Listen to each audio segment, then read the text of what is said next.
ya a Natalia Montil y también a Delfina Rossi. Gracias, Natalia, gracias, Delfina, por estar con nosotros. Bueno, las primeras decisiones tomadas por el flamante ministro de Hacienda, ¿fueron acertadas, llegaron tarde, son un manotazo de ahogado? ¿Qué se puede decir, Delfina? Por ejemplo? Bueno, Vos, Natalia. La verdad es que mucho no podía hacer de acá y más sino con 15 puntos de diferencia este gobierno. Se sabía que iban a hacer algo, o se pensaba que iban a hacer algo más destinado al consumo, a la clase media, que viene la verdad bastante agorrotada con estos temas con los temas económicos, pero la verdad es lo que decidió seguir con las metas monetarias y fiscales y tratar de estabilizar el tipo de cambio cerca de los 60. Obviamente eso la gente no lo va a sentir. ¿Por qué? Porque la verdad ya viene pegada desde hace varios meses, no puede llegar a fin de mes, el salario cada vez pierde poder adquisitivo, no puede comprar la gente, entonces el empleo cada vez es más bajo, crece la tasa de desempleo, la tasa de pobreza, hay riesgo de que podamos llegar a una aceleración de la inflación en los próximos meses. La verdad es bastante crítica la situación y el gobierno puso todas las medidas económicas en una sola variable y dejó el resto sin observar. ¿Delfina? Sí, me parece que la clave está en cómo consigue el nuevo ministro que el Fondo Monetario Internacional realmente desembolse los 5.400 millones, si no recuerdo mal, de dólares de septiembre, que es lo que están previstos, ¿no?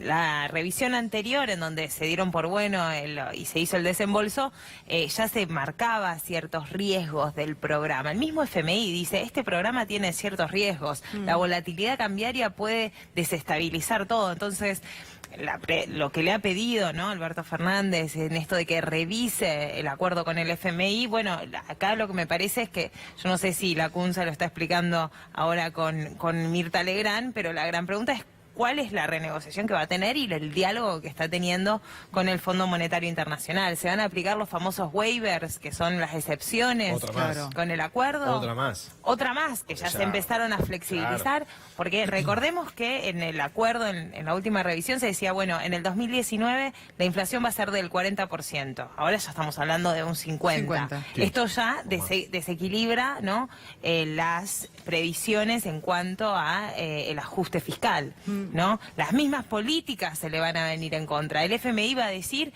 que se revisen, por ejemplo, las retenciones, algo que Mauricio Macri dijo que no va a mirar en absoluto, porque recordemos que el FMI está muy preocupado por el equilibrio fiscal. Es que eso no se tocó, y se tocaron un montón de variables que encima afectan a las provincias, que además abrió un frente interno conflictivo muy importante. Y además, ¿no?, es simbólico, un poco lo decía Natalia recién, digamos, no va a generar el boom de demanda que necesita y de crecimiento que necesita la Argentina. Porque en realidad acá la gran pregunta, y sobre la cual supongo que va a estar hablando el equipo del fondo con también la oposición y con otros equipos económicos, es cómo generar crecimiento con esta escasez de dólares, ¿no? Ese es el problema. Yo hoy preguntaba cómo crece la Argentina, o sea, cómo sale el país de esta debacle económica, de estos números rojos constantes, o sea, cómo sacamos. 75%, exacto. claro.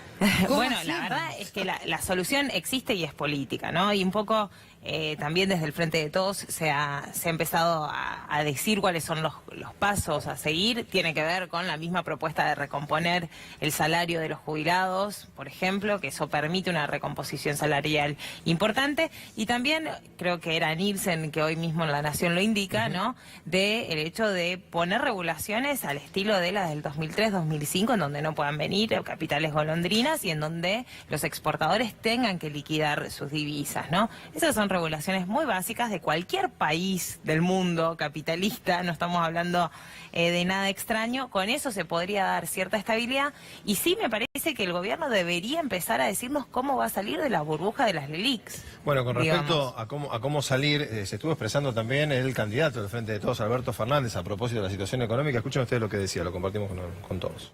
Llevamos 4 años así, y lo único que lograron fue multiplicar por 2 la inflación que recibieron. Eso funcionó muy mal, pero funcionó muy mal porque son desconocedores de cómo funciona la economía argentina. La economía en Argentina consume el 70% de lo que produce, con lo cual hay solamente un 30% que se exporta. Cuando uno baja el consumo, baja la producción. Cuando baja la producción, baja el empleo. Cuando baja el empleo, produce pobres. Para cambiar este circuito hay que poner dinero en los que consumen, dinero en el bolsillo de los que consumen, de los que trabajan, de los jubilados, hacer un acuerdo con los empresarios, hacer un acuerdo con los sindicatos y a partir de allí empezar a poner de vuelta en marcha la economía, volver a poner en funcionamiento el circuito virtuoso, no este circuito tan vicioso y tan dañino que ha implementado Macri, tratando de lograr el equilibrio fiscal, mejorando el superávit comercial, preservando las reservas pocas que nos quedan y tratando de aumentarlas, cumplir nuestras obligaciones externas, no a costa siempre de los mismos. Son los esfuerzos que tenemos que hacer. ¿Va a ser fácil? No, no va a ser fácil, porque Macri ha destruido la economía argentina. Claro, esto habla para adelante, ¿no? Habla Exacto. a partir del 11. El tema es mientras tanto. Claro, y muchos además también critican a estas fórmulas de salvamiento de Alberto Fernández, porque dicen que esto no se va a poder llevar a cabo una vez que si gana las elecciones de octubre, ¿no? Como que en realidad... Porque dice que las arcas no dan para ello. De hecho, por ejemplo, se lo criticó mucho con lo de los medicamentos para los jubilados, para todos, porque el PAMI no tiene esa caja. O sea, es como que en realidad las medidas que se están anunciando son como criticadas, ¿no? Sí, totalmente. O sea, para que la Argentina pueda crecer, tenemos un problema, lamentablemente, que nosotros tenemos un exceso de gasto público, digamos, exceso de lo que gasta el Estado, que se financia muchas veces con impuestos, que por eso la gente no puede llegar a fin de mes. Hay que meterle plata al bolsillo a la gente, pero bajando impuestos, porque estamos trabajando más de la mitad del año para poder pagarle al Estado. Por el otro lado, emisión, que durante mucho tiempo se emitió, inclusive este gobierno, para poder financiarlo. Eso es lo que te generó que la demanda del dinero, ahora la demanda de pesos, se está cayendo fenomenalmente, más allá de que no se esté emitiendo ahora. O sea, nadie quiere pesos, nadie confía en la moneda argentina. Y por el otro lado, el endeudamiento. Nosotros, para poder pagar ese enorme gasto, que la verdad es que está, digamos, bueno, decís, va para la salud, para la educación, y no, la verdad que no va para eso, sino para mantener a una clase élite política que tiene privilegios acá en la Argentina, fenomenal. Hay que empezar a reducir por esas cuestiones. No podemos seguir con un modelo de endeudamiento porque necesitamos siempre inyecciones de capitales. Y cuando algo se genera un boom, algún estornudo en el exterior, te va a afectar a la economía porque se corta y entramos los capitales y entramos en crisis. Y eso es lo que no podemos hacer porque nosotros somos los que más los sufrimos al final del día. ¿Estás de acuerdo? Sí, no, la verdad que no entiendo muy bien hacia dónde va el marco. Entiendo que se supone que lo que decís, Natalia, es que una economía más eficiente o la que crece es aquella que reduce el sector público, donde el sector público tiene menos presencia.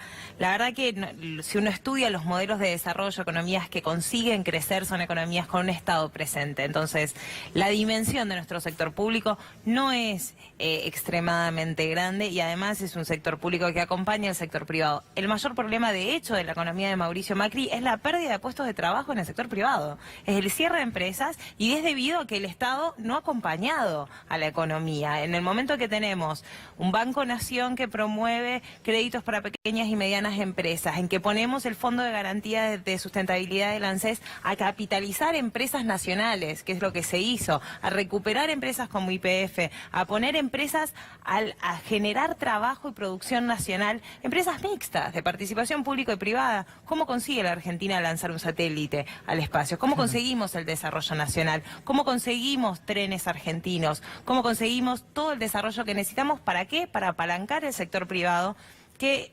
seguramente habrá que discutir una reforma fiscal integral. Yo no lo pongo en duda, deberíamos ser mucho, a todos nos gustaría que el Estado sea más eficiente en un montón de cosas. No creo que es lo que esté en duda ahora. La verdad es que yo creo que cada uno de los trabajadores estatales que han resistido su trabajo y su lugar de trabajo durante estos 4 años son necesarios para poner la Argentina en pie. Estamos hablando mayoritariamente de policías, de médicos, de maestros, digamos, esos son los gastos públicos principales del Estado. Me parece que hay mucho trabajo para hacer y que son traccionadores de la demanda agregada.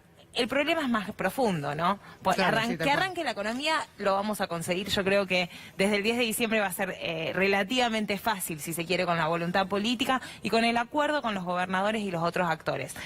Conseguir que la Argentina sea un país desarrollado para que esto no nos pase cada 10, 15 años es el verdadero desafío que tenemos que discutir. Gracias Delfina, gracias Natalia. Gracias. Bueno, llegamos al final. Sí, llegamos al final de Minuto a Minuto, una jornada que me deja, a mí particularmente, un gusto bastante amargo después de haber tenido que compartir con mis compañeros de casa de todos los fines de semana violencia, insultos y que sobre todo no hayamos podido realizar el trabajo como queríamos, que era llevarte la información a tu casa. No fue porque no Eso quisimos, es. no fue porque elegimos no informar, sino porque lamentablemente no nos lo permitieron. El abrazo grande a Lautaro Maislin, a Rafael García Palavecino, a todo el equipo de exteriores que los han acompañado como siempre, porque siempre hay una persona que se ve, pero somos muchos, y gracias a ustedes por las muestras de apoyo y solidaridad. Hasta aquí llegamos con Minuto a Minuto, se quedan con Sobredosis de TV. Exactamente. Chao, hasta mañana.